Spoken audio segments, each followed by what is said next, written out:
Hey guys, tonight we begin in a place you probably didn't expect to go while lying in bed, ankle deep in fish guts on the edge of the Roman Empire. You're not a senator or a gladiator or a poet. No, you're something much more indispensable to daily Roman life, a humble fish sauce merchant. That's right, garum, the salty, fermented condiment that held Roman cuisine together like a briny glue, is your bread and butter. Or rather, your fish and brine. It's still dark. Not the cozy kind of dark with soft linens and a flickering oil lamp, but the damp, pre-dawn kind that clings to your skin. You squint at the sky. No hint of sunlight yet, just a few lazy stars reluctant to clock out. You stretch your arms, both sore from yesterday's amphora lifting, and take in the familiar perfume of home, seawater, rotting anchovies, and a hint of olive oil, if you're lucky. It's going to be another long, fragrant day. So, before you get comfortable, take a moment to like the video and subscribe, but only if you genuinely enjoy what I do here. And hey, post your location and local time in the comments. Let me know who else is falling asleep to fermented fish tonight. Now, dim the lights, maybe turn on a fan for that soft background hum, and let's ease into tonight's journey together. You shuffle toward the docks, where rows of clay vats stretch out like giant buried pots, each one filled with layer upon layer of salted fish parts slowly surrendering to chemistry. You dip a ladle in, gently stirring a batch with practiced nonchalance. The mixture burps a few bubbles, a good sign, or bad. You're not entirely sure anymore. Historians still argue whether Romans used specific fermentation times based on scientific principles, or if they just guessed and hoped for the best. You squint again, this time at a row of freshly sealed amphorae. Their wax tops gleam faintly under the moonlight. Each one bears your modest sigil, a fish wrapped around a trident. A little dramatic, sure, but customers seem to like it. One of your competitors uses a dolphin wearing a laurel wreath. You suspect that's a bit much. He probably doesn't even use real mackerel. You greet your foreman. He's already scolding a sleepy apprentice for mistaking the sardine pile for the anchovy pile again. You offer a grunt and a half-hearted wave. Morning conversations here are usually limited to grumbling, nodding, and the occasional splash from a startled eel. There's a rhythm to the routine. You check the temperature. Too cool, so you'll have to cover the jars earlier. You shuffle past a sleeping cat curled up next to a basket of fish heads. You mentally note to pay the olive oil supplier tomorrow, assuming the tax collector doesn't ambush you again. You lean against the wall of your workshop and stare out toward the harbor. Ships are arriving already, their sails like sleepy ghosts. Some of them might be carrying amphorae of your garum to places I'll never see. Britannia, Mauritania, even Dacia, if the roads are clear. You imagine Roman legionaries cracking open your jars and drizzling fish sauce on cold lentils, quietly thanking, or cursing, your name. Your fingers are already sticky. You wipe them on a rag that smells like everything else in your life. You sigh. Not a dramatic, operatic sigh. More of a, there goes another pair of sandals kind of sigh. You trudge back to the storage shed and inspect the latest batch. This one, S, from a mix of mackerel and mullet, salted 3 days ago and already giving off an assertive bouquet. Some say the best garum has a gold-amber hue, like honey laced with regret. This one's more of a suspicious beige. You'll market it as robust. Next to the vats sits a wax tablet scrawled with notes from yesterday. You flip it open and squint at your own handwriting. A mix-up with the brine-to-fish ratio is scribbled in the margins, underlined twice, then circled in what looks like olive residue. Classic. Your apprentice scuttles over, trying to look busy. He's clutching a cracked amphora lid and a half-formed excuse.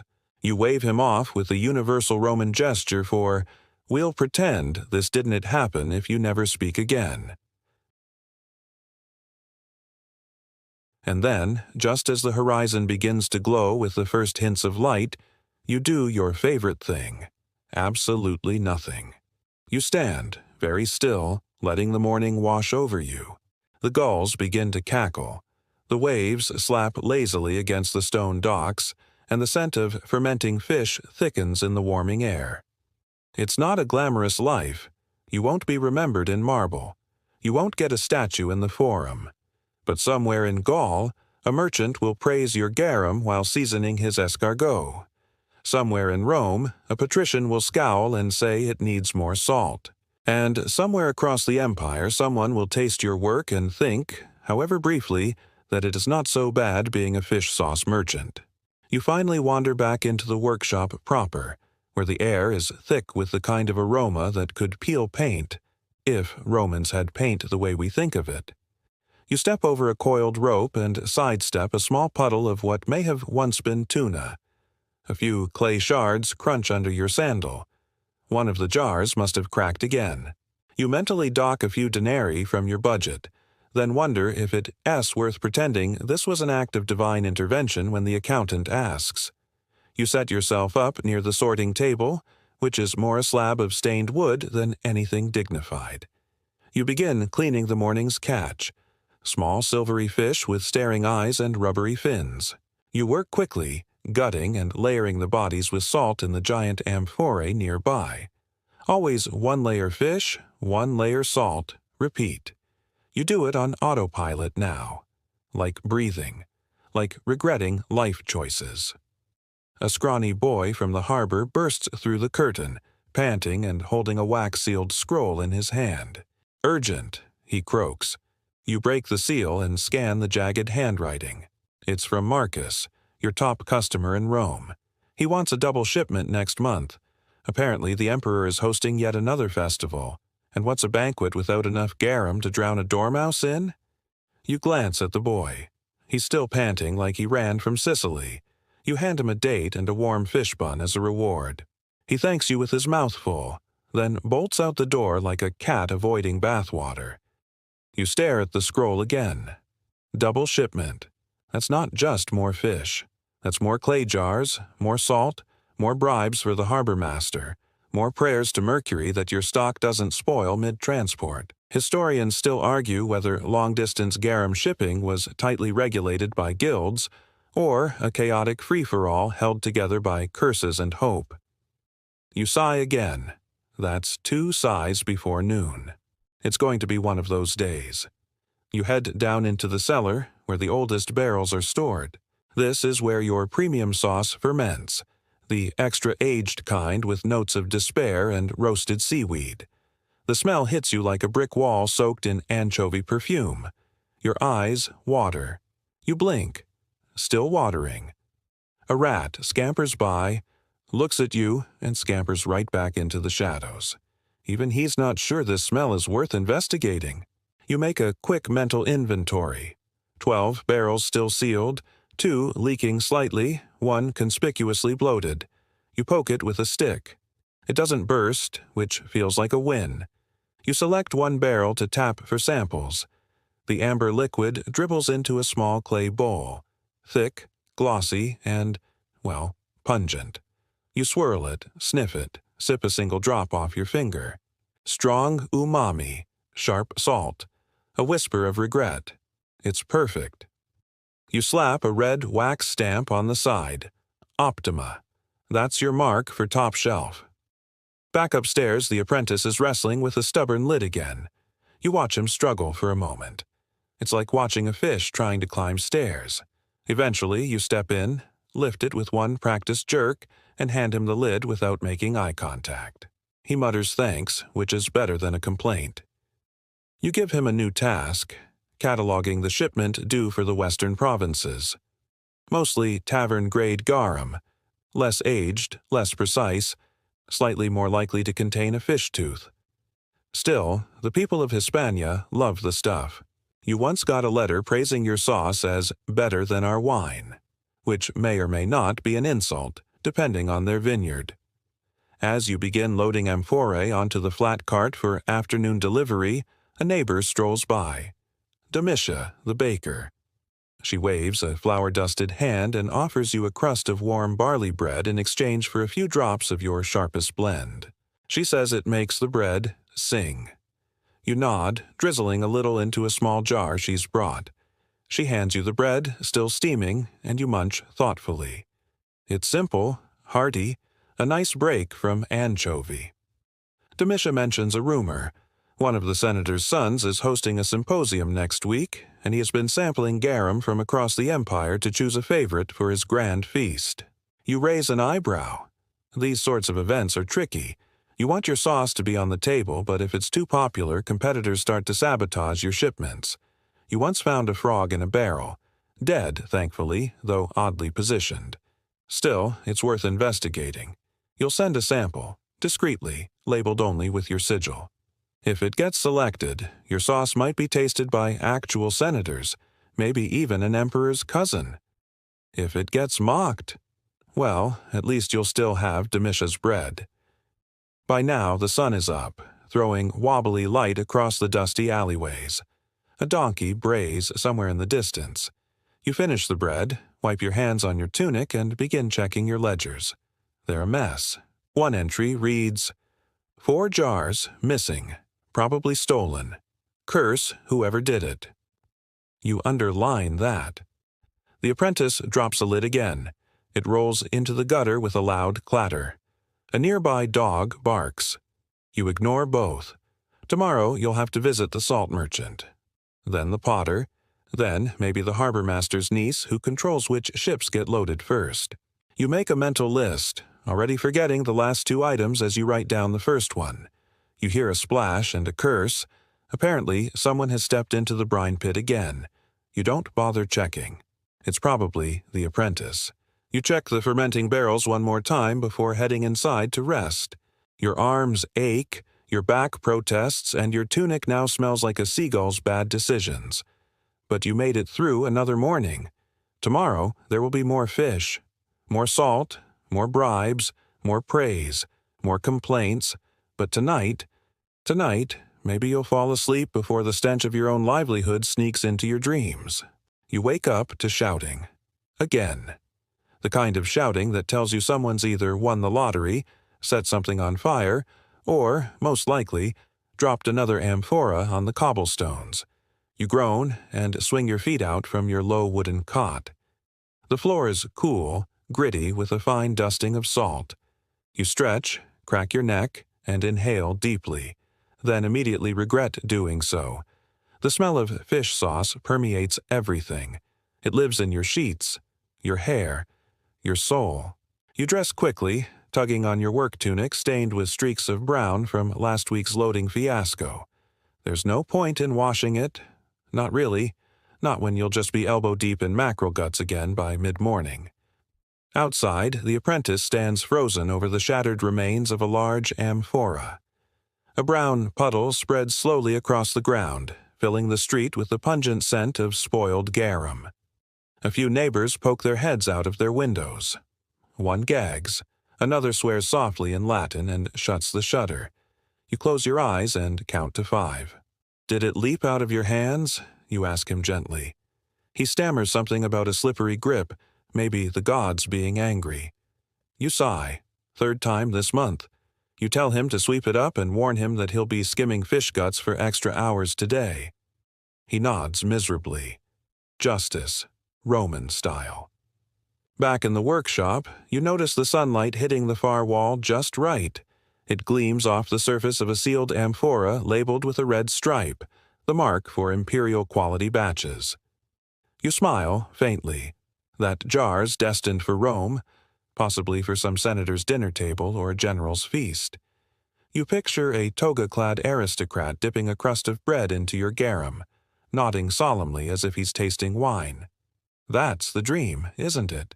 Except the dream also involves waking up at dawn, handling thousands of dead fish, and bargaining with suppliers who charge more every week. This is the part they don't write about in history scrolls. Speaking of suppliers, you set out for the salt merchant's stall at the edge of town, navigating a maze of carts, stray dogs, and loudly arguing vendors. The salt merchant, owlless, is a lean man with a permanent squint and a tunic far too clean for someone who deals with brine. He's leaning on his counter, recounting some tale about shipwrecks and mermaids to a customer who clearly doesn't believe a word of it. He spots you and grins. Ah, the emperor of anchovy perfume, he says. Come for your weekly wagon of white gold. You grunt, which is about as friendly as you get before your first fish. He pulls out your order, 6 sacks of the coarse gray salt you prefer. It's heavier and slightly damp, perfect for fermenting fish without leaching too quickly.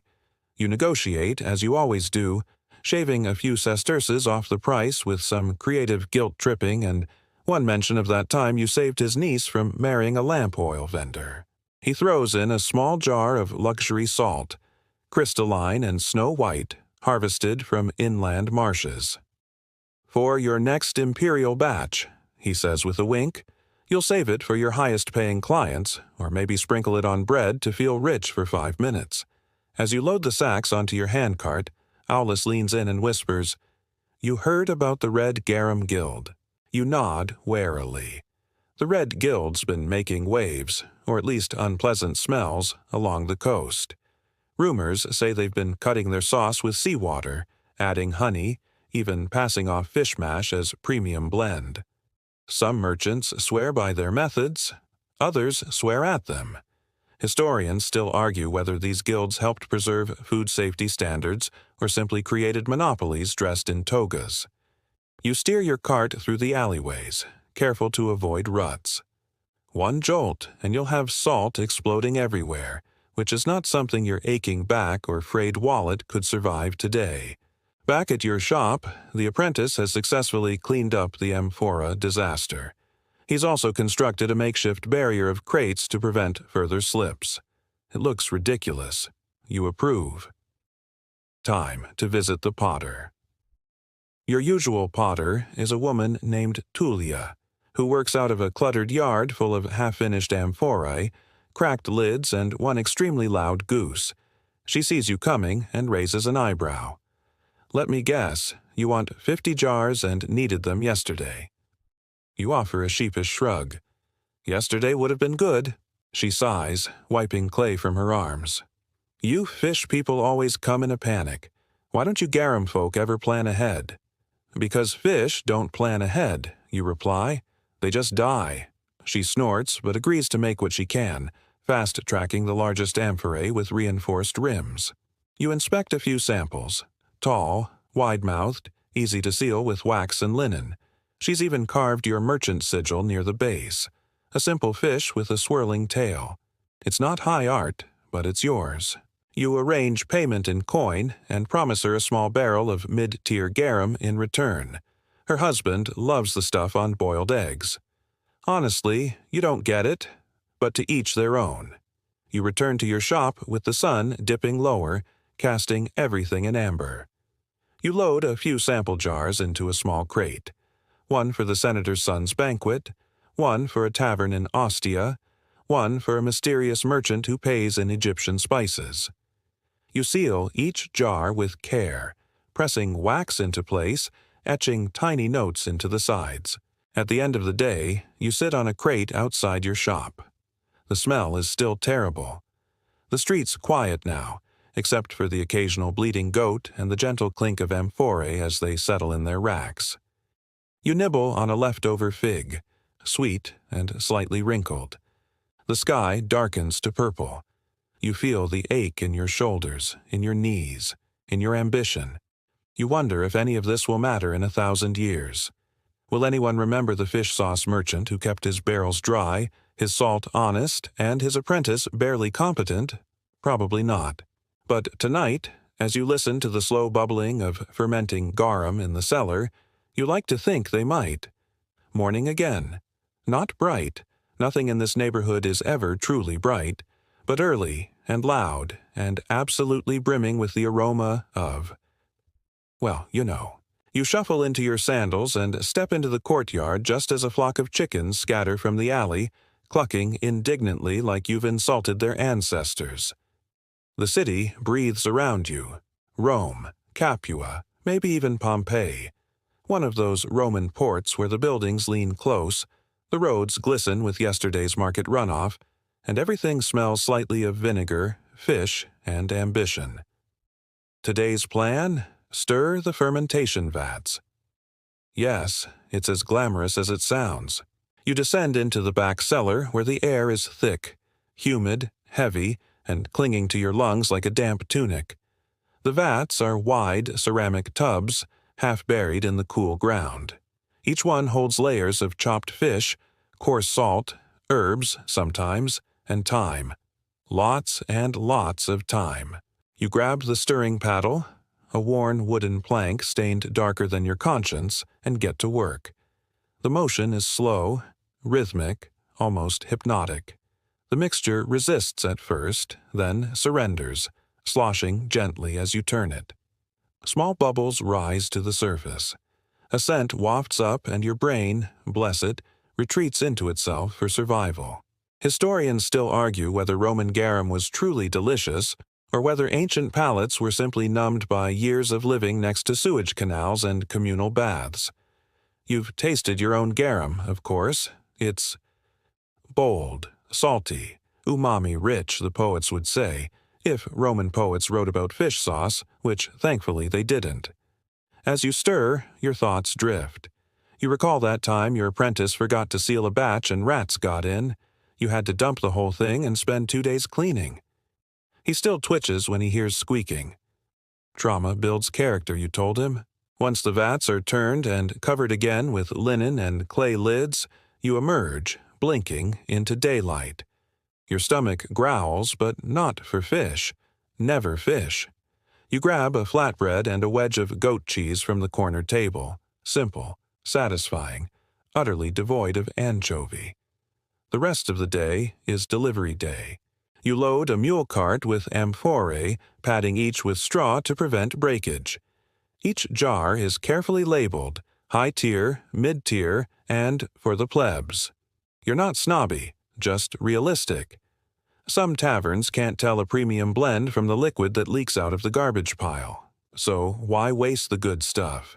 You set out along the road, clopping through the city, past bakers fanning oven flames, past children chasing each other with sticks, past a particularly aggressive goose that you may or may not owe a grudge. First stop, the Harbor Tavern. You're greeted by Cassia, a sharp-eyed woman with arms like marble columns and a laugh that could scare Jupiter himself. She tastes your mid-tier garum straight from the ladle, bold move, and grunts approvingly. "Better than that watered-down slop from the Red Guild," she says. "Tastes like someone strained it through a dirty sandal." You smile. A compliment. Cassia hands over a small pouch of coins and a sealed note. An order for her sister's inn in the next town over. You tuck it into your belt. Word of mouth is your best advertisement. That, and the unrelenting stink that follows your cart like an unpaid tax collector. Next stop, the senator's villa. It's uphill. Always uphill. You suspect it moves further uphill every week just to spite you. By the time you arrive, you're sweating like a gladiator in leather armor. A steward meets you at the gate, expression blank, nose discreetly wrinkled, and takes the amphora with 2 fingers like he's handling toxic sludge, which, to be fair, he sort of is. Still, they keep ordering. The senator's cook once sent you a thank you tablet, an etched message praising the sauce's robust flavor and unctuous character. You had to look up what unctuous meant. You still aren't sure it was a compliment. On the way back, you pause at a shrine to Mercury. You light a bit of incense. Part tradition, part superstition, part insurance policy. Mercury is the god of merchants and thieves, and in your business, it's often hard to tell the difference. You ask him politely for fewer broken jars and fewer surprise audits from the city food inspectors. Also, maybe, if it's not too much, a vacation day this month. One where you don't dream about eels? No answer, of course, but you feel better. Slightly.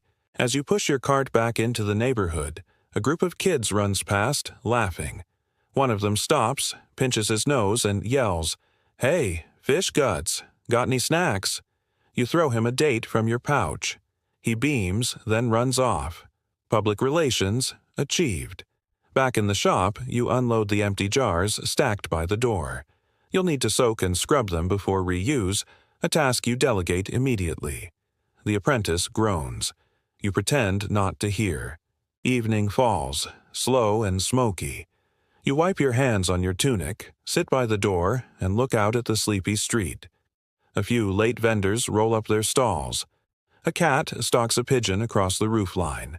Someone's burning olive branches nearby, the scent dancing just under the ever-present tang of fermenting mackerel. You think about tomorrow. More fish? More salt? Maybe a new barrel arriving from Spain. There's a rumor it's pre-fermented, which sounds both miraculous and suspicious. You think about retirement. A cottage in the hills. Grapes instead of anchovies. Quiet instead of clinking jars and shouting apprentices. Then again. You'd miss this. The chaos, the stench, the odd sense of purpose. You're not just selling sauce. You're feeding a city. 1,000 kitchens rely on your work. 1,000 mouths season their bread and beans with your labor. It's not glamorous, but it's yours. And tomorrow the vats will need stirring again. Evening deepens, but of course your day isn't done. In the world of fermented fish guts, the sun may set, but the work doesn't clock out. Not when you've got inventories to update, spoiled batches to inspect, and a visit from your cousin Lucius looming like a bad tax season. He says he wants to invest, which in Lucius speak usually means siphon off a third of your profits and vanish when the amphorae start exploding. You love the guy, really, you do. But his last business idea involved importing sand to Egypt. You roll out a fresh wax tablet and start scratching in your deliveries, counting coins by lamplight. It's meticulous work, made more exciting by the ever-present risk of dripping fish oil on your bookkeeping. The coins clink, warm from travel, smelling faintly of pockets, sweat, and, somehow, lentils. You pause to rub your temples. The garum fumes do wonders for your complexion, but not your sinuses. Your apprentice enters quietly. He's a good kid, probably 16, skinny as a reed, hair always sticking up like he's been struck by philosophical lightning.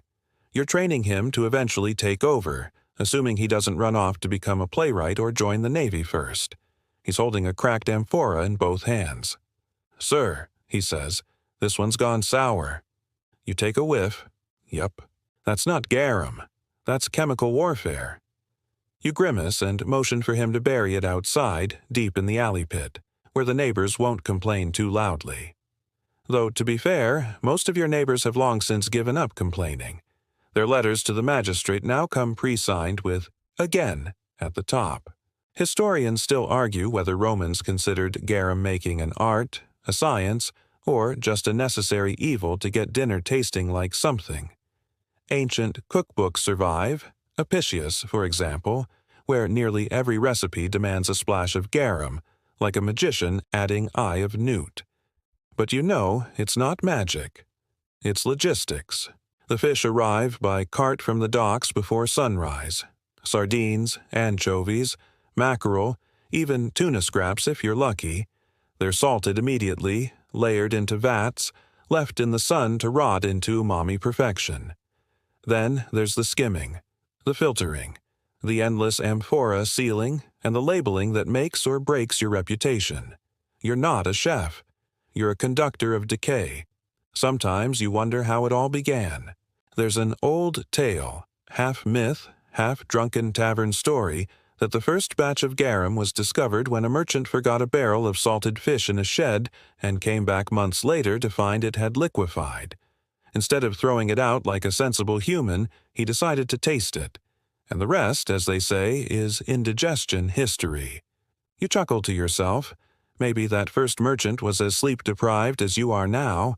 You move into the back storeroom, checking the sealed amphorae. Their clay surfaces are etched with your maker's mark, a crude fish with a ladle. Not exactly elegant, but it stands out at the market.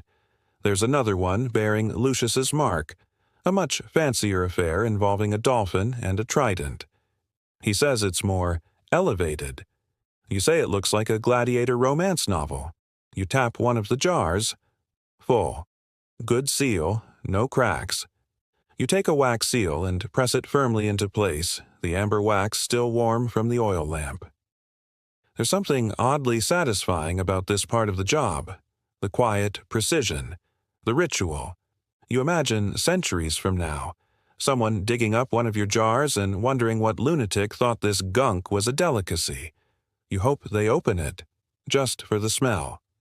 Outside, voices echo down the street, neighbors bidding each other good night, a cart rattling over uneven stones, a dog barking at absolutely nothing. You lean against the doorframe and take a moment. This isn't the life you pictured when you were young, dreaming of glory and chariot races. You wanted to be a senator once, or maybe a poet. But then your uncle passed down this shop, and with it, this particular legacy.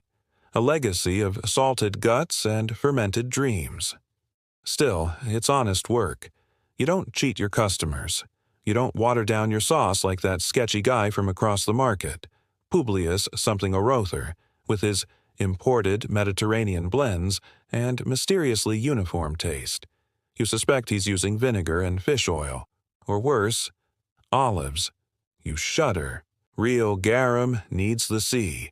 It needs time. And yes, it needs a little love. You hear a scuffle in the alley. That goose again, probably stealing from your compost pile. You'll deal with it tomorrow. Inside, your apprentice has nodded off in the corner, curled against a sack of dried herbs. You let him sleep. He earned it today. Even if he did drop a crate of amphorae and nearly flood the storeroom in sardine juice, you light another oil lamp and start drafting a new sign for market day. The old one got stolen. Again. You think the bakers use it as firewood. The sign reads, Gustus Maximus, finest garum. This side of the forum, now with fewer bones.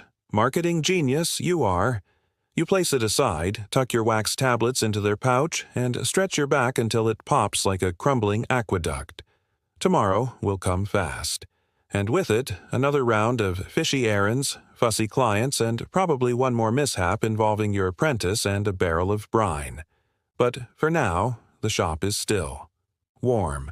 Lit by the soft flicker of the lamps. The air still carries that ever-present tang, but you don't notice it anymore. Not really. It's home. Dawn hasn't even cracked the horizon yet, but you're up, because the fish are coming. You rub your eyes, grope around for your sandals, and shuffle out to the alley where the deliveries always arrive smelling like low tide on a particularly judgmental day. The sky's still dark, painted with the last smears of starlight, but the city's already making those half-hearted waking sounds. Cartwheels in the distance, a shout here or there, someone arguing with a goose. Probably your goose. You've barely gotten the door open when the fish cart rounds the corner. It's pulled by two very tired-looking donkeys and one extremely awake fishmonger who talks like he's been shouting since birth. "Morning, Master Sauce Brewer," he cackles. "Brought you the stinkiest batch yet." You wince in advance. He isn't wrong. He hops down, flings back the canvas, and the glorious scent of pre-fermentation hits you square in the soul. Sardines, anchovies, and something that might have once been a mackerel but now resembles existential despair. You nod approvingly. This is what you ordered. Still, you poke a few of the fish to check for freshness. They're already salted, an essential step to keep them from crawling out of the barrels before fermentation. The layers are there. Fish, salt, fish, salt, like an ancient, protein-rich lasagna no one asked for. Historians still argue whether garum production followed standardized methods across the empire, or if every merchant was winging it like a toga-clad jazz musician. You've got your own rhythm, honed from years of trial, error, and one memorable incident involving a fermentation barrel and an earthquake. You hand the fishmonger a few coins and a pouch of dried figs as a bonus. He grins, mounts the cart, and disappears into the morning fog like some mythical figure who only smells of bass. You and your apprentice haul the barrels inside.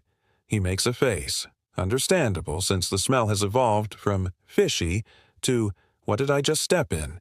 You remind him, as always, to breathe through his mouth. Once inside, you begin the sorting. This is where the artistry comes in, though no Roman poet ever waxed lyrical about sardine selection. You separate the nicer cuts for the high-end garum, your premium stuff, the kind that ends up in senators' kitchens and fancy villas with too many mosaic dolphins. The scrappy bits, heads, tails, spines, those go into the bulk barrels. And then there's liquamen. Ah, liquamen, the less filtered cousin of garum. Some say they're the same thing, others claim fierce distinctions, and scholars still debate whether ancient Romans used the terms interchangeably or if liquamen was the poor man's sauce. In your shop, you make both, because taste has tiers and clients have budgets. You stack the fish into the open fermentation vats. Each layer of fish is covered with coarse salt, and as the sun rises higher, you feel the temperature start to build. That's good. Fermentation loves warmth. Not too much, though. You learned that the hard way when a summer heat wave turned an entire batch into something resembling a sentient puddle. You cover the vats and let them do their thing. In a few weeks, the pressure from salt and the heat will draw out a brownish-gold liquid, the so-called nectar of Neptune. It sounds glamorous until you've had to skim fly larvae off it at noon. Still, there's something oddly beautiful about the process. It's alive. Bacterial alchemy. Every day it changes slightly. Bubbles here, a shift in scent there. You can smell when it's working. You can hear it sometimes too. Tiny pops and hisses like it's whispering in fermented tongues. While the fish stew under the covers, you move to the packaging bench. Amphorae. You've got a dozen ready. Sturdy, clean, insides coated with resin to keep the precious garum from leaching through the clay. Each one gets a ladled dose of filtered liquid, sealed tight, and branded with your mark. You remember when you used to do all this by yourself. Just you, a ladle, and way too many jars. Now at least you've got help, even if your apprentice still thinks vinegar counts as a cleaning agent. Outside, a customer knocks on the stall window. It's Marcus, the baker. He wants the cheap stuff, for bread dipping. You fetch a small jug and exchange it for a handful of yesterday's leftover loaves. The crust's rock hard, but you can use it to scoop olives or throw at pigeons. The stall's open for the day now. Passers-by wrinkle their noses as they walk by. A few stop to buy. Some, gods bless them, even compliment the aroma. A woman in a fine stola approaches, flanked by a servant. She's clearly a housekeeper for a patrician household. Noses up, attitude tighter than a Senate vote. I need 3 amphorae for the household feast. The head cook said yours was tolerable. You beam. High praise. Which blend would you like? She sniffs. The less offensive one. You select your mid-tier batch. It's mellow, aged just long enough to not start fights at dinner. She pays in crisp denarii and a bit of side-eye, then departs. You make a note. Label that batch Noble Approved. The day rolls forward in cycles. Customers, vats, labeling, the occasional minor catastrophe. One jug explodes. Your apprentice steps in something he really shouldn't have. The goose returns. You nearly trip over a stray amphora and vow to install a shelf, knowing full well you won't. Mid-afternoon, Lucius appears. Of course he does. Flowing tunic, slick grin, and that theatrical way of leaning on things like he's waiting for applause. He claps you on the back and asks if you've considered expanding to the provinces. Gaul's the future, he says. Barbarians love fermented things. You arch a brow. Barbarians also throw spears. He shrugs. Details. He smells faintly of wine and bad ideas, but he's your cousin. You pour him a cup of diluted garum. It's a family tradition. He sips, makes a face, and asks if there's any way to make it sweet. You politely ask him to leave. You barely get Lucius out the door before another problem waddles in. Literally. It's the goose again. You're not sure whose it is. It has no markings, no collar, just a perpetual expression of smug defiance and a schedule that seems suspiciously synced to yours. You eye each other like rival shopkeepers, then you clap your hands, mutter a half-hearted threat, and it flaps indignantly before waddling back out into the street, victorious. Again, your apprentice snickers. You consider docking his pay. But there's no time to worry about poultry politics. The garum barrels are bubbling with energy now, their surfaces shimmering with oil and fermentation froth. You lean in and take a deep breath through your mouth. It's a habit, a coping mechanism, a way of life. The smell is worse than usual today. This is good news. You prod one barrel with a long ladle. The fish have broken down nicely. The liquid is dark and glistening, separating from the sludge. You skim the top layer, mostly bones and scales, and start siphoning off the gold below. You'll filter it through linen later, but for now it flows like some ancient gravy into the clay basins. One of your neighbors leans over the dividing wall and calls out, "Are you trying to kill us with that smell, or just lower our property values?" You smile. Both. He laughs, waves, and ducks back into his own kitchen, probably boiling cabbage again, and he thinks you're the problem. As you siphon, you hear it. Faint footsteps, then a shuffle, a sneeze, and a voice, nasal and nasal again. "Is this the sauce place?" You turn. A boy stands there holding a wax tablet and looking like he'd rather be anywhere else. He's clearly a messenger, thin, tunic too big, sandals on the wrong feet. "My master wants a private blend," he says, sniffing. "He says you'll know what that means." You do. You tell your apprentice to cover the barrels and lead the boy inside, past the front jars and toward the storeroom. Behind a curtain, away from the regular rotation, is your special shelf. You reach for a small amphora with a red stripe. This one's aged longer, filtered twice, and has just a hint of imported spices. Black pepper from India, bay leaves from Greece. Not standard fare, definitely not legal in bulk quantities, but technically you're just experimenting. You unseal the wax lid, swirl the contents, and let the boy sniff it. His nose wrinkles, but he nods like someone trying not to offend a deity. He hands you a ring, your client's seal. You recognize it. It belongs to a senator who claims he's allergic to garlic, gluten, and consequences. You pack the amphora carefully, tie it shut with twine, and press the seal into a fresh wax plug.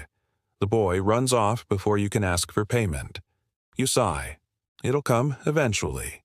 Probably in denarii. Possibly in a favor. Maybe in olives. You return to the stall. Another customer is waiting.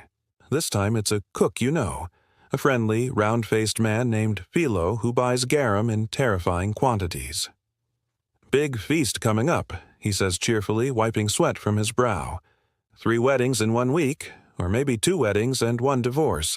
Either way, they'll want the fishy stuff. You prepare a few amphorae while he chatters about roasted dormice, honey-glazed carrots, and a new trend in stuffing everything with everything else. He's a nice man, but his culinary creations sound like a dare.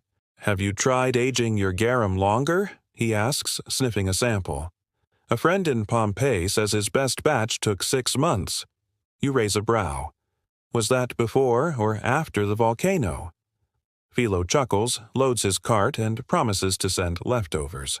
You remind him you don't eat meat from animals smaller than your fist anymore. Lesson learned after that one incident with the pickled thrush. As the sun climbs higher, the streets grow busier.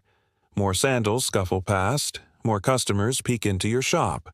Some are regulars, some are tourists, confused Gauls trying to buy perfume. You do your best to steer them away from sniffing the barrels too closely. One woman, young and well-dressed, comes in with a small scroll. She's writing a food guide, the 10 best flavors of Rome, and she wants to feature your shop. You smile politely, offer her a thimble of your mildest batch, and pose for a sketch. "Smile more," she says as her assistant draws. You try, but the fumes hit your eye and you wince instead. The assistant draws that too. It'll probably look heroic in charcoal. She thanks you, promises exposure, and swans off. You go back to your barrels. One of them is leaking. Just a trickle, but still. It's enough to leave a damp trail across the floor. You mop it up with a rag that hasn't been cleaned since the last Olympics and prop the barrel up with a rock. It'll hold for now. The afternoon passes with its usual blend of aroma, barter, and barely contained chaos. At one point, a street performer sets up outside, juggling amphora-shaped gourds. You pay him a coin to stop. The memory of your last broken jug still haunts you. As the sun starts to dip, you count your coins. Not a bad day. You sold out of the mid-tier blend and half your aged batch. You made 3 promises you can't quite remember and accidentally agreed to sponsor a chariot team. Probably. The barrels are covered again, the amphorae sealed. Your apprentice scrubs fish scales off the floor, muttering under his breath. You remind him that this job builds character. He reminds you that character doesn't clean your tunic. Outside, the light softens. You pour yourself a small cup of watered wine, flavored with a touch of your own garum. Just a hint, like a whisper from the sea. It's salty, pungent, oddly satisfying. You sip, sigh, and lean back against the wall. The city hums. The sauce ferments. And tomorrow the fish arrive all over again. The fish arrive at dawn, as always. Not quietly. You're awoken not by a rooster, those are for poets and idealists, but by the unmistakable clatter of wooden wheels and the high-pitched yelling of Tiberius the fishmonger, who apparently thinks volume is currency. Your eyelids lift just enough to register the sound of sloshing barrels being unloaded and the smell. Oh, the smell. It creeps in like an ambitious fog, bold and unapologetic, until even your bedsheets feel pickled. You throw on a tunic, yes, that one with the stain that might be fish guts or possibly plum wine, and shuffle out into the street. Your hair's doing its own thing today. You let it. Tiberius grins like a man who never smells his own product. Caught fresh off the coast of Baiae, still arguing in their sleep. He lifts the lid off one of the barrels and jabs a thumb toward a particularly judgmental-looking mackerel. You nod in approval, mostly because it's too early to form actual sentences. You pay him in a mix of bronze coins and dried figs. His choice, oddly. He claims the figs help mask the smell. You suspect he just likes them more than money. Tiberius departs in a wave of yells, fish juice, and bizarrely infectious cheer. You and your apprentice, who looks only slightly less awake than the fish, begin unloading the barrels. The sun isn't even up yet, and your tunic already has new stains. This one, you think, is definitely fish. As you work, your thoughts wander, as they do when your hands are busy and your nose is numb. You wonder about the sea, about how these creatures spent their last hours, darting through sunlight before ending up in your sauce. Philosophical? Maybe. Sentimental? Definitely. But in your own odd way, it's reverent. You whisper a little thanks to the fish. Not quite a prayer, not quite a joke. Inside the shop, the barrels go straight into the fermentation pit. You sprinkle in the layers of salt, just as you always do. One fish, one fistful of salt, repeat. It's like a rhythm, a grim culinary waltz. Historians still argue whether ancient Romans used specific fish for different classes of garum. Some say mackerel was the gold standard. Others argue anchovies were more traditional. You, however, believe in the art of surprise. Today's batch includes a handful of squid. For depth, or chaos, or both. Your apprentice gags audibly. You tell him to breathe through his ears. As the mixture begins its slow transformation, you tidy up the front stall. You rearrange amphorae, wipe down jars, and try to scrub off a patch of something sticky that might actually predate you. A few customers trickle in, morning cooks, hurried tavern runners, a very serious woman buying a small jar with the intensity of someone selecting poison. Then, a surprise. A man enters, tall and broad, with a cloak too nice for this part of town and sandals that have never met mud. You recognize the type. Patrician. Soft hands, hard opinions. He looks around like he's browsing a gallery rather than a shop that smells like a beached leviathan. "I've heard of your work," he says finally, like he's just tasted a word he isn't sure he likes. "I'm throwing a dinner for the Vestals. I need something sophisticated." You blink. With or without fish eyes? He doesn't laugh. You pull out one of your finest jars, double-aged, filtered twice with a hint of myrtle. He sniffs it, grimaces and nods like he's agreeing to a duel. You price it just high enough to make him feel important. He pays in gold. You consider retiring. As he leaves, your apprentice whispers, "Did he say Vestals? Like real Vestal virgins?" You nod. He's probably going to pair garum with rosewater and regret. Outside, the market is waking up. A flute player sets up across the street. The notes are wobbly, but enthusiastic. Children run past, chasing a hoop made from a bent wagon wheel. One trips and lands in a pile of discarded fish heads. You offer him a rag. He uses it and thanks you like you just handed him a laurel crown. You take a moment and sip watered wine from a chipped cup. It tastes like yesterday and slightly of tin. The sky is clouding over now, casting a soft gray light across the street. Rome smells like rain and fermented ambition. A messenger boy arrives, different from yesterday's but with the same haunted look. He delivers a note sealed in blue wax. You break it open. A senator wants a secret batch. Of course he does. Something subtle but decadent. You make a note to invent what that even means. Meanwhile, your apprentice is sorting scales from bones with a small carved stick. He hums off-key. You correct him. He switches keys and hums worse.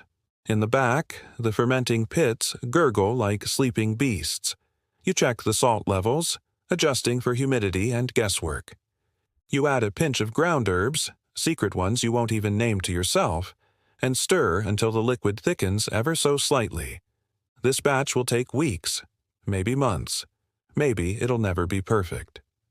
That's fine, because part of the art is the waiting, the patience, the watching. You don't just make sauce, you make time edible.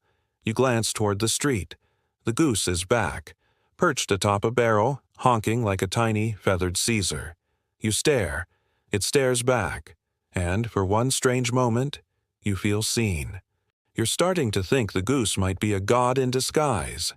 It honks like it has something urgent to say, waddles once in a threatening circle atop your delivery barrel, and then launches itself, splat, straight into a passing laundry cart. A muffled shriek follows. You don't help. You've learned not to interfere in goose-related events. The fates can handle that chaos. Back in your workshop, you settle into the second most important part of your job after fish wrangling: waiting. Fermentation isn't a spectacle. It's a quiet war between time, salt, and heat. You've come to respect the silence of it. The way garum doesn't need you hovering, just your trust. And perhaps your nose. Because even with all your experience, the truth is this: when a batch goes bad, it really goes bad. You learned that the hard way last year. Historians still argue whether garum production ever included fermented goat milk. Yours did once. By accident. It didn't go well. Your apprentice still refers to it as the cursed jar. While today's batch simmers in its own invisible drama, you tend to the rest of the shop. One amphora is leaking. You plug the crack with a bit of wax and mutter something poetic under your breath. Half prayer, half profanity.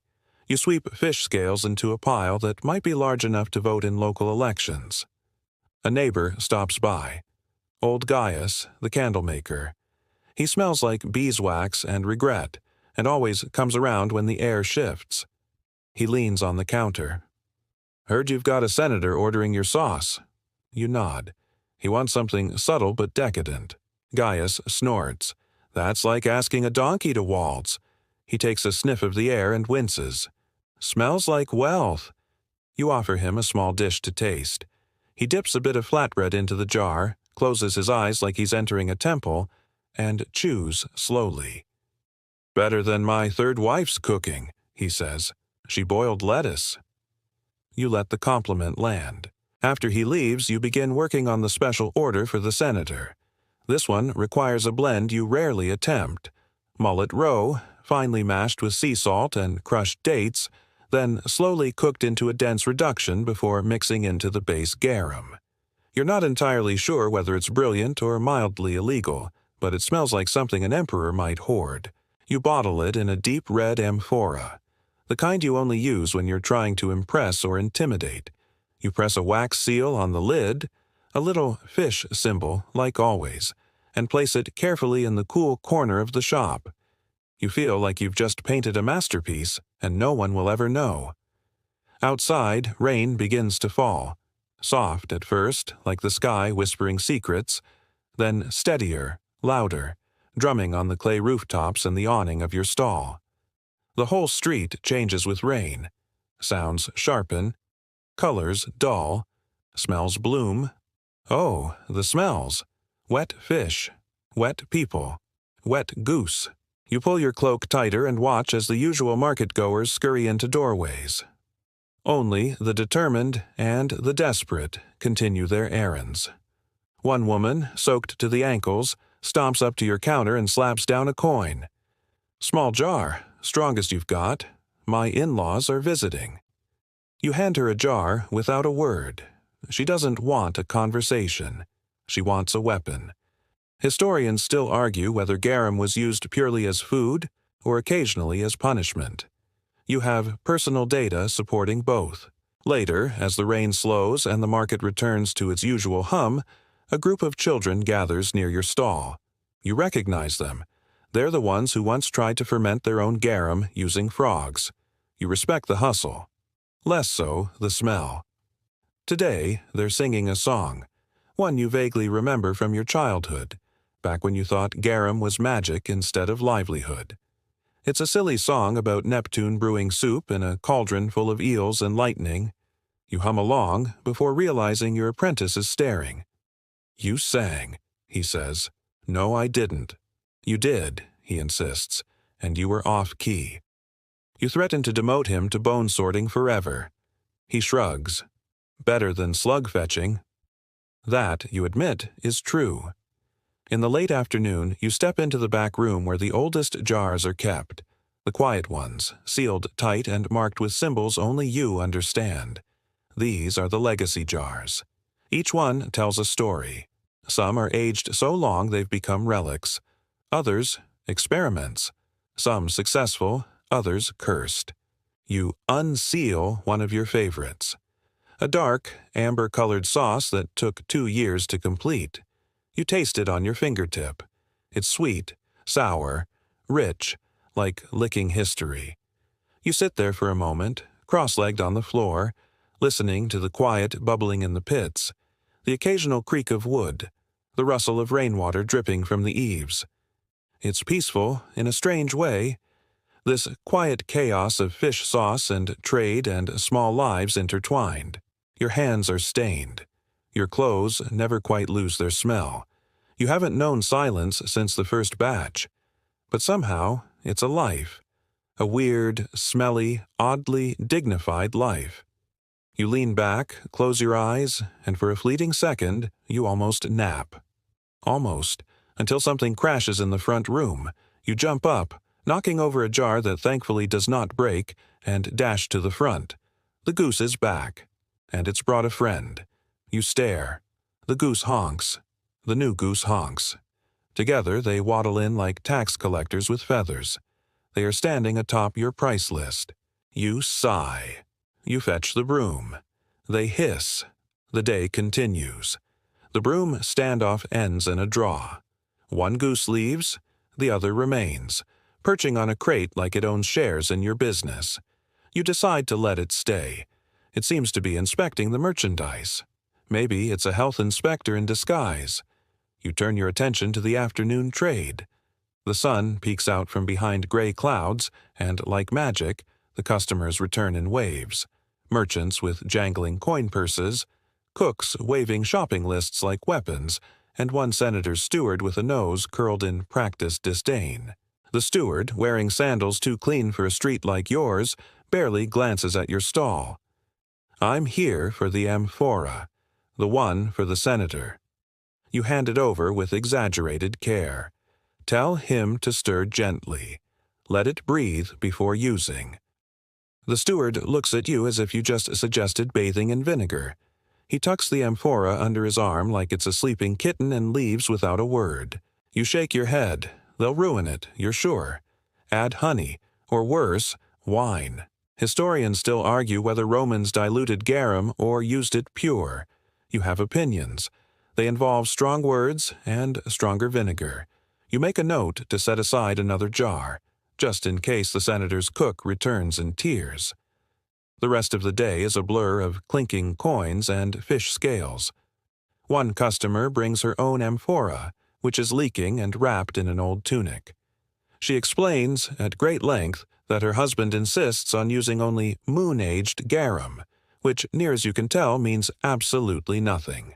You refill the jar, nodding the whole time like this is a completely normal conversation.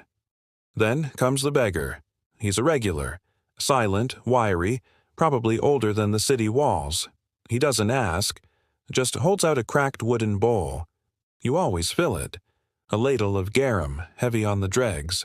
Too strong for most, but he always drinks it right there, like it's soup. You watch him go, wondering, as you always do, what stories he carries that you'll never hear. As the shadows lengthen, your apprentice finishes scrubbing the tools. He looks exhausted, but pleased. His hands are pruny from the brine vats, and he's got a bit of anchovy spine in his hair.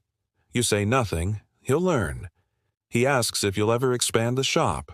Maybe sell to the next town over. Open a second stall in the hills. You shake your head. You can't rush fish sauce, or multiply it. It needs to stay where it smells like home. He doesn't get it yet, but someday he might. Or he'll leave to sell perfumes. Either way. In the back, you check the fermentation pits. The top layer is dark, oily, bubbling, just right. You skim off a bit to taste. It's sharp, salty, almost done. You smile, wiping your hands on a rag that hasn't been white in years. The smell clings to your skin, your clothes, even your dreams. You once had a romantic partner who said kissing you was like kissing the sea. You thought that was beautiful. They did not. They left shortly after you gifted them a bottle of your finest batch. You've stopped gifting garum on dates. Evening creeps in. You light a small oil lamp, and shadows dance across the jars like gossiping spirits.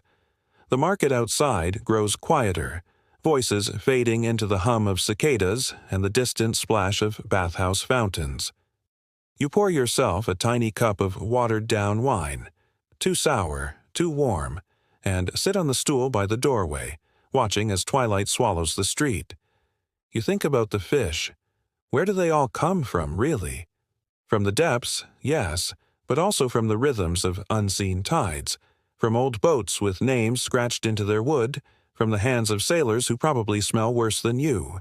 You imagine one anchovy's journey, from hatching in a marsh, darting through reeds, dodging larger fish, until one day it ends up in a net, a basket, a vat, and finally, someone's soup. You've become part of that journey. You stretch your legs and think, for no particular reason, about the first time you ever tasted garum. You were 6. It dribbled down your chin. You thought it was terrible. Then you tasted it again. It's funny what we acquire a taste for. You glance at your ledger. More symbols than words now, part code, part memory. You're not rich, but you're known, trusted. And in a city like this, that's worth more than gold. A voice calls your name. You look up. It's Lucilla, from the bread stall. She has 2 loaves tucked under one arm and a grin that usually means trouble. "I made too many again," she says, holding out a warm loaf. You take it with exaggerated reverence. "You're my favorite neighbor." "I'm your only neighbor who doesn't throw fish heads at you." You nod solemnly. A low bar, but you clear it. She laughs and disappears into the dim street, trailing the smell of yeast and roasted grain. You break off a hunk of bread and dip it into a bit of garum. Salty, sharp, somehow perfect. The goose honks again. You realize it has now fully moved into your front stall. It's sitting on a jar like it's guarding it. You decide not to fight it. Let it pay rent in feathers. The oil lamp flickers. The street empties. A single moth dances in the glow. You close the shutters. Inside, the jars sit quietly, waiting, brewing their strange magic, just as they've done for generations. You breathe deep, salt, fish, time. And in this moment, this exact, smelly, sacred moment, you feel a kind of peace. Tomorrow, the chaos will return. The orders, the spillages, the goose. But for now, it's just you and the sauce. And the night. You wake before dawn. The city still sleeps under a heavy blanket of silence, the kind that only exists in that hush before carts start rolling and shutters bang open. You lie there a moment, eyes barely open, trying to guess what the day will smell like. Anchovies, probably. Anchovies and sun-warmed vinegar. It's always a gamble. The first light leaks through the crack in your shutters and you hear the familiar thunk, your neighbor emptying chamber pots into the alley. A reminder, the world might be majestic and ancient, but it's still full of gross little details. You shuffle to the basin, splash your face, and glance in the bronze mirror. Your hair is less styled and more chaotic seagull, but you've got the look of a seasoned merchant now, creased brow, salt-cured skin, and eyes that can spot a watered-down amphora from across a crowded forum. You dress in your usual tunic, stained, sturdy, and suspiciously fishy, and open the shop. A thick sea fog has rolled in, curling around the buildings like a giant octopus with a flair for drama. You love days like this. The smell of your garum doesn't travel quite as far, so you offend fewer passers-by. Small mercies. You get the fire going in the back, not for cooking, but to heat the clay room slightly. The fermentation pits like a bit of warmth in the early hours. It makes them gurgle faster. You whisper to them. Just encouragements. They deserve it. They're doing hard, squishy work. Today's first customer is a surprise. A soldier, dusty from travel. He stands rigid, smelling of leather and horse, looking entirely too intense for this hour of the day. "I need 2 jars, he says. You eye him. For cooking, or something else? Trading post, northern border. You nod slowly. So, not for cooking. He doesn't respond. You package 2 tightly sealed amphorae, noting that he doesn't flinch at the smell. A veteran, then. You don't ask what he's trading it for. Silver? Salt?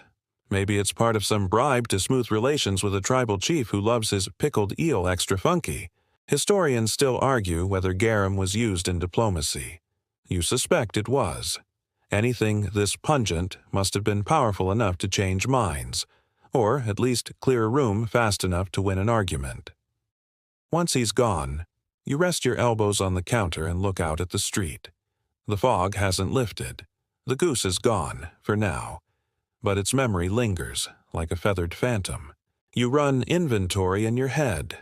Amphorae are getting low. You make a note to nag the potter's boy again. He's late more often than not, and the last batch of jars was suspiciously porous. You suspect sabotage by a rival merchant, or just laziness. Both are equally likely. Mid-morning brings a different challenge. A group of children on a school outing.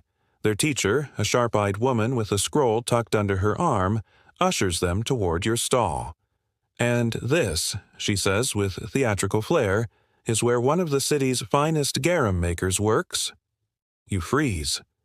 "I'm not prepared for a tour." She beams.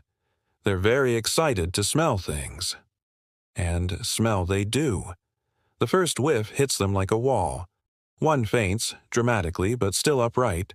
Another declares he can taste it in his eyeballs. A third tries to drink it and is promptly swatted by the teacher. You tell them a few basic facts, how garum is made, how long it takes, how you have to stir it with a stick that smells so bad it has its own name, stinky, and how fish sauce was once more expensive than perfume. That last part gets their attention. "Really?" one wide-eyed girl asks. "More than roses?" "Sometimes," you say. "It lasted longer." One of the boys points at a large jar. "Is that the Queen Garum?" "No," you reply, "but it's the loudest one." They giggle and shuffle off, leaving behind a trail of sandal prints and a faint, lingering scent of curiosity. After they leave, you sit down and munch the rest of yesterday's bread, dunking it into a dish of slightly aged sauce. It's not bad, a bit too sharp, but that's how you like it. As you chew, you think about retirement. Not seriously, just the fantasy version.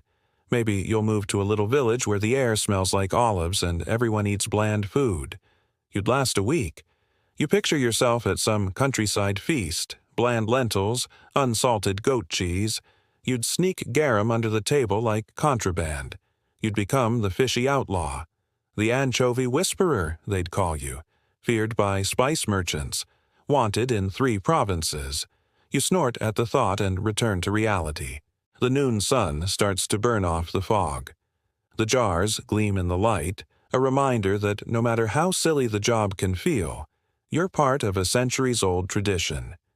You make the flavor of empires, the stink of glory, the very essence of Roman cuisine. The next customer is a Greek philosopher. You recognize him. He once tried to convince you that garum was an allegory for existence, decay transformed into flavor. He paid in poetry. You did not accept it. Today, he brings actual coin. "I'm planning a dinner," he says. "Deep thinkers, deep flavors."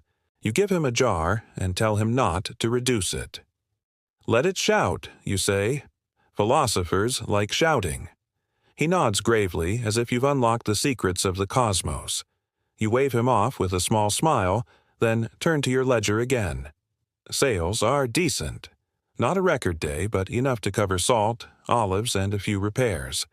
You take one last look at the fog lifting beyond the hills, and for just a second, you feel like a little kid again. Back when your father first showed you the vats, when he let you taste the brine straight from the stick. You gagged, of course. Everyone does the first time. He laughed and said, "You'll grow into it, like bad music." He wasn't wrong. You stretch, roll your shoulders, and glance around the shop. A sleepy breeze creeps in from the alley, nudging the scent of brine and aged fish around like a ghost with a grudge. It's time to do what you've been putting off all week. Clean the back vats. Not the fun part, not the noble merchant part, but an absolutely necessary, gooey, squelchy part of the job. You trudge toward the back chamber where the fermentation pots live. Each one has a personality. Vat 1 is aggressive. Vat 2 is insecure. Vat 3 is suspiciously quiet. You swear Vat 3 bubbles louder when you whisper around it. A philosopher might say it's sentient. A doctor might say you've inhaled too many fish fumes over the years. You lift the lid of Vat 2 and recoil slightly. It's reached what you call the screaming cheese phase of fermentation, a moment in the process when the scent becomes less fishy and more cosmic, like the universe has wept into a bottle of vinegar and left it in the sun. But this means it's nearly ready. You give it a gentle stir. The stick creaks. The surface burps. Somewhere in the back of your brain, a tiny voice asks why you didn't become a poet. You ignore it. Back outside, a courier arrives with a scroll. A new order, stamped with the seal of a villa you've never dealt with before. Some coastal estate with delusions of grandeur. The note inside is brief but snooty. "We require 3 amphorae of your finest blend. No substitutions. The mistress detests anchovies that lack backbone." You squint. Anchovies. With backbone? As opposed to emotionally fragile anchovies? Still, it's a good order. You nod to the courier, promise delivery within the week, and make a mental note to skim the smoothest batch from Vat 1. Aggressive garum is popular with aristocrats, matches their personalities. You prep your cart for the afternoon delivery run. Your donkey, who you've named Cicero because he argues every command, looks at you with pure disdain. He knows what's coming: sloshing pots, uneven cobbles, and uphill terrain. You give him a fig. He remains unimpressed. The journey takes you across the city, down roads that twist between cramped insula and wide, column-lined avenues. Every neighborhood smells a little different. Grilled lamb here, musty parchment there, and the ever-present whiff of humanity in between. Your own cart contributes its signature scent, fermented glory. As you pass through the market quarter, vendors call out their wares. A woman sells honey cakes shaped like fish. You glare at her. She winks. Inspired by you, she calls. Accept sweet. You reach your destination. A wealthy client's domus, shaded by olive trees and guarded by a doorman who looks like he hasn't laughed since Julius Caesar was alive. "I've brought the garum," you announce. He raises an eyebrow but steps aside.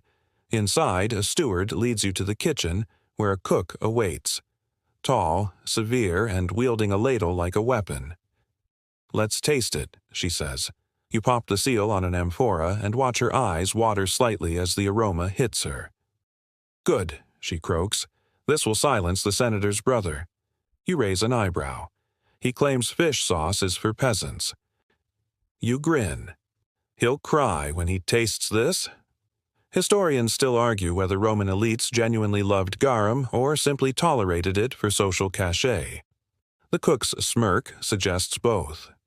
Back on the street, Cicero begins his return journey without your permission, dragging you and your cart into motion before you've even finished thanking the cook. He's ambitious for a donkey, or maybe just done with the whole business. You pass a mural being painted, Neptune rising from the sea, flanked by dolphins. But someone has added a tiny amphora in his hand. Could be coincidence. Could be graffiti. Either way, you feel oddly flattered. The afternoon heats up, and the cartwheels creak in protest. You start calculating how much salt you'll need for the next batch. Maybe you can sweet-talk the dock workers again. If not with coin, then with a jar or two of garum as a bribe. The salty diplomacy of fish sauce is alive and well. You stop for water at a public fountain, watching a boy try to teach his dog to drink like a human. It goes terribly. You sip slowly and think about your competition. There's Gaius, whose garum is passable if you enjoy the taste of disappointment. Then there's Lucia, whose operation is cleaner, fancier, and somehow completely bland. You suspect she uses too much sun, not enough fish guts. Amateurs. You once tried to hold a tasting event. It went about as well as you'd expect. Half the guests fled. The other half asked for seconds. One noblewoman declared it an aromatic epiphany. You offered her a discount. She paid double. The sky shifts into its golden evening hues as you return home. You unload the cart, check on the vats, and rinse off your hands. The brine never fully leaves. Your skin is permanently flavored. You lean against the doorframe, watching the shadows stretch across the alley. A cat slinks by, tail high, eyes glinting, probably hunting the goose. You whisper a silent warning to it. That bird knows judo. Inside, you light an oil lamp and unroll a small scroll. Notes you've been making. Dreams of expansion. Maybe a second shop. Maybe a new blend. Something smoky? Something sweet? Honey-fermented sardines? It sounds disgusting. You jot it down anyway. You think about your father again, how he always said, "If your garum makes people hesitate, you're doing it right." He meant it as a compliment. You sit down with a bowl of lentils and a drizzle of your finest sauce. The combination hits like a memory. Sharp, warm, weirdly comforting. This was what Rome tasted like. Not marble or wine or conquest. Fish, salt, time. The morning begins again, not with a rooster, but with a merchant, 2 doors down, arguing with his own sleep. He yells at a wooden crate for tripping him. You take it as your cue to rise. The air is already thick. Rome in summer doesn't believe in easing you in. You splash your face from a ceramic bowl, the water cool but already warming fast. The scent of garum clings to your fingers like an over-friendly neighbor. You gave up trying to scrub it out years ago. It's not a stench. It's a signature, a badge of trade. You tell yourself that every day. Your first task, check on the new apprentices. They're crouched by the fermentation vats, one poking at the brine with a stick far too short, the other holding his nose like a child at a public latrine. You sigh. Don't stir it like you're afraid of it, you say. Stir like it owes you money. They jump. You give them a nod. They try again, this time with slightly more purpose and slightly less dignity. One of them gags. The other asks, "How do you get used to the smell?" You grin. You don't. You just stopped noticing you smell like this in the marketplace. Historians still argue whether garum production was a low-class profession or a niche luxury trade that made people tolerate the stink for profit. Based on your aching knees and the aristocrat who just ordered 4 amphorae, you're inclined to say both. You move into the back room, your private blending area. It's here you do your best work. The lighting is poor, the floor slightly uneven, but it's quiet, and no one dares interrupt your sacred hour, which is what you call the time between morning chaos and midday heat. You uncork a test amphora and dip in a tasting spoon. The flavor is sharp, briny, with that strange back-of-the-throat warmth you only get from real anchovies, fermented under stars and curses. You add a dash of dried oregano, just a whisper. Not historically standard, but your father always added a pinch, called it the wink. You smile. You spend the next 2 hours bottling, sealing, and prepping orders. The labels are scratched into wax tablets, each marked with the buyer's house crest or something that vaguely resembles it. You once drew a dog for a family whose emblem was supposedly a lion. They didn't notice. One order is for a medical house, a small clinic that swears by garum in their fever-reducing broth. Do you believe it works? Not really, but if it keeps them paying, you won't argue. You take a moment to clean under your nails. The salt cakes in deep, like barnacles. You've heard of old garum makers who went blind from years of exposure to rotting fish fumes. You're not there yet, but sometimes you see dancing stars in the corners of your vision after a long day. Or maybe that's just the Roman sun punching you in the face. You head to the small shrine near the corner of your shop. It's not much, just a tile depiction of Neptune, the god of the sea, looking vaguely bored. You leave a token offering, a dried anchovy laid across a stone. Might not be standard protocol, but Neptune hasn't complained yet. And then it's market time. You load 2 amphorae onto Cicero, who brays in protest. You pat his flank. You've got one job, philosopher. Today's stop is a row of taverns near the Subura district. Loud, grimy, home to the most enthusiastic garum drinkers and the least discriminating palates. Your favorite kind of customers. As you arrive, a tavern keeper with wild hair and a laugh like collapsing furniture waves you over. "Fish boy," she calls. "You've got the sauce?" "I've got the sauce," you reply. It's become your tagline. She tastes it from the amphora cap and sighs dramatically. "Better than kissing a senator." You nod solemnly, and less likely to get you assassinated. While she pours out coin and some leftover bread in trade, you chat with her staff. One boy swears he saw a man drink straight garum last week on a dare. "He didn't die," the boy adds proudly. "That you know of," you mutter. You leave with lighter jars and a fuller purse. The streets pulse with the afternoon crush, children chasing each other with sticks, vendors arguing about peach quality, a poet reading to no one in particular about the sadness of olives. Back at the shop, you find a scroll waiting. It's from your cousin in Pompeii. He wants advice on starting his own garum business. You pause. On one hand, family support. On the other, more competition. But Pompeii's far enough away not to steal your clients. You write back with a few tips. Use fresh anchovies. Don't let the brine touch iron.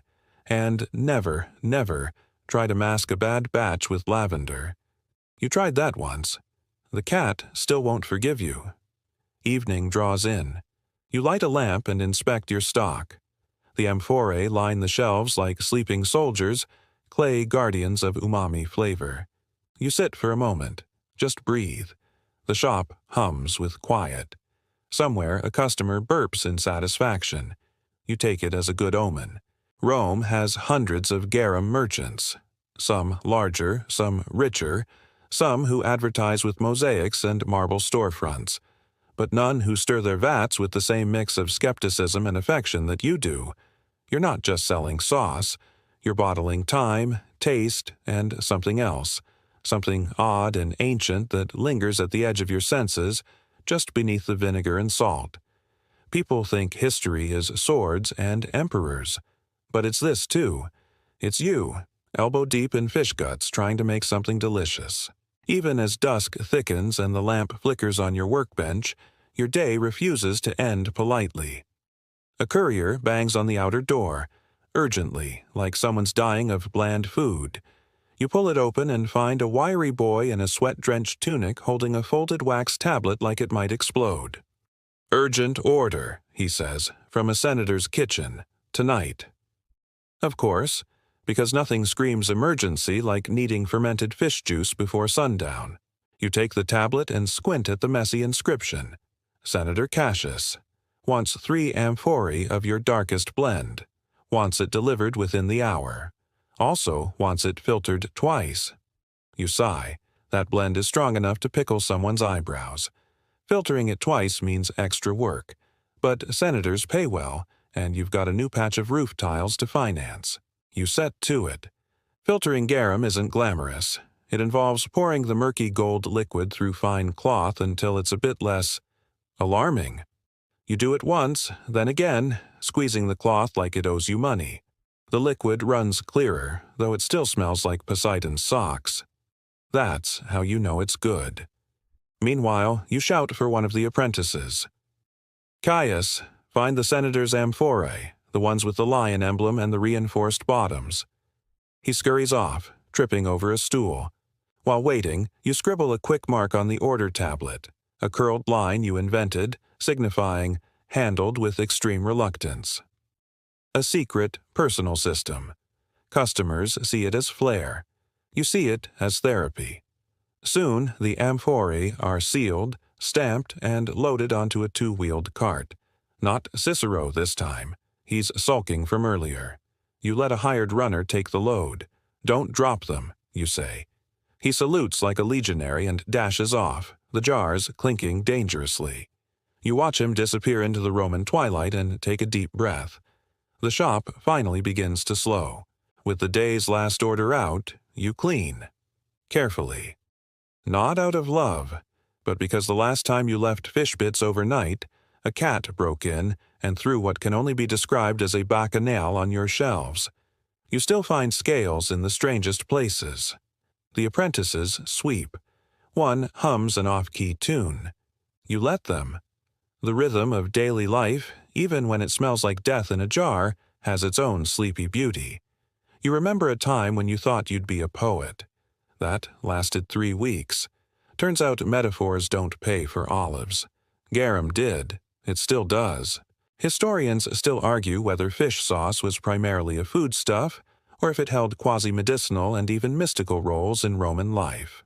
The records are scattered, the recipes regional, and the lore contradictory.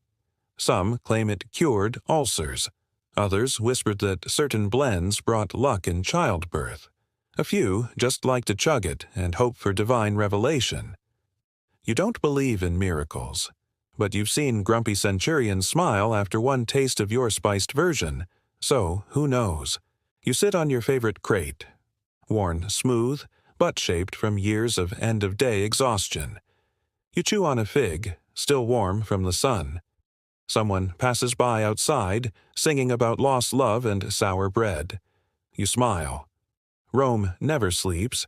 It just yawns between chaos. Later, under lamplight, you tally the books. Today, 7 amphorae sold. 3 unpaid debts noted. 1 cat avoided. A decent day. You mark the accounts with a stylus, then blow out the flame. As the darkness folds around you, you allow your mind to wander. You picture the far ports your garum reaches. Noble kitchens in Gaul, sleepy inns in Hispania, temples in Alexandria. You wonder if they know your name. Probably not. They know the taste, though. That's enough. You think of your father again. His cracked hands, his jokes about how fish sauce built empires.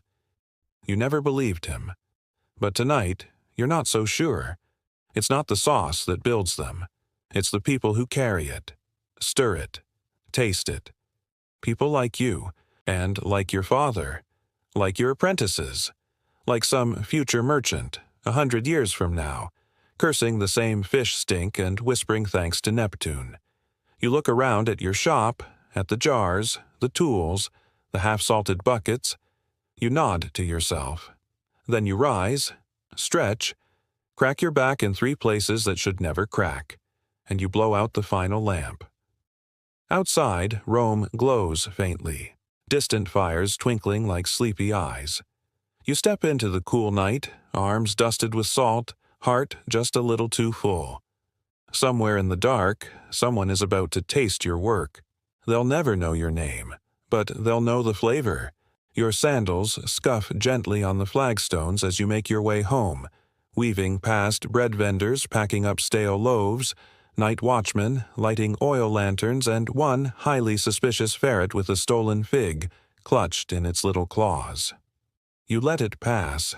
We've all earned our prizes today. By the time you reach your insula, the cramped multi-story apartment block you call home, the moon has already elbowed its way above the rooftops. Not full, not new, just medium. A sleepy coin hung in the night sky, indifferent to fish and fortunes. You climb the creaky stairs to your tiny upper-floor room, ducking under your neighbor's laundry line. Someone's toga slaps you in the face, lightly scented with lavender, or more likely the last rinse of wine. You mutter a mild curse. The toga doesn't answer. Inside your room, the air is warm but quiet.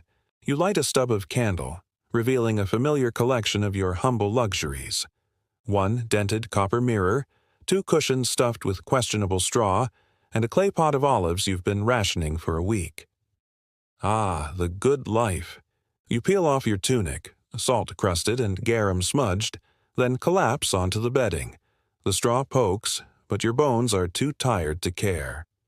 You stare at the ceiling, listen to the muffled world beyond. A couple arguing 2 floors down, someone whistling on the roof, a donkey, inexplicably, right outside your window. It brays. You bray back. Mutual understanding is reached, and slowly your thoughts drift. You remember your first trade fair. Nervous, clutching a tiny jar of your earliest batch, unsure if anyone would care about a poor man's condiment. But they did. A fat man with 2 missing teeth said it reminded him of home. A merchant from Carthage offered to buy every last drop. You'd said no, stupidly, or bravely. Historians still argue whether garum merchants were respected artisans or just tolerated as necessary nuisances. You've been called both, sometimes in the same sentence. It doesn't matter. What matters is that you know your work, that your blends are yours, that some snooty noble in a marble villa will wrinkle their nose, and then ask for seconds. And you wonder about legacy. Not the chiseled-in-stone praised by poets kind, but the quieter one. The idea that centuries from now, someone might dig up a shard of your amphora, turn it over in gloved fingers and whisper, "This was good." They might picture you as important, influential, probably cleaner. You chuckle softly. That'll be the real fiction. You think about your apprentices. Will they keep the shop? Improve the blends? Replace you with a donkey who works for olives? Hard to say. But for now, they learn from you. They laugh at your jokes. Mostly. And that's something. Your lids grow heavier. The candle gutter flames. The sounds outside melt into each other. Just before sleep claims you, you whisper a quick, sarcastic prayer to Neptune, patron of fish, floods, and far-fetched hopes. You ask him for a quiet market tomorrow, a break in the fish prices, and, if it's not too much, fewer pigeons pooping on the delivery cart. No answer, typical God behavior. And then, darkness. The kind of darkness that doesn't frighten but folds around you like a thick wool blanket. It smells like fish and figs and the soft dust of home. And in that silence, your final thought is simple. You made it through another day. You turned stink into sustenance, salt into salary, fermentation into livelihood, and somewhere, right now, someone is dipping a crust of bread into your garum, and smiling. Word count, 1040. Wind down, 300 words. And now, with your body folded into the quiet comfort of a day well endured, the night wraps its arms around you like soft linen, worn smooth with time. Every ache from hauling jars, every lingering scent of sea-salted labor dissolves gently into the rhythm of your slow breath. There's no more rush, no more merchants at the door, no impatient aristocrats waving orders like scrolls of war. Just the hush of the city exhaling with you, Rome breathing through its bricks and shadows, settling down in layers of dusk and memory. Let your thoughts wander lightly now, like those cargo ships that bob gently in the harbor after a storm.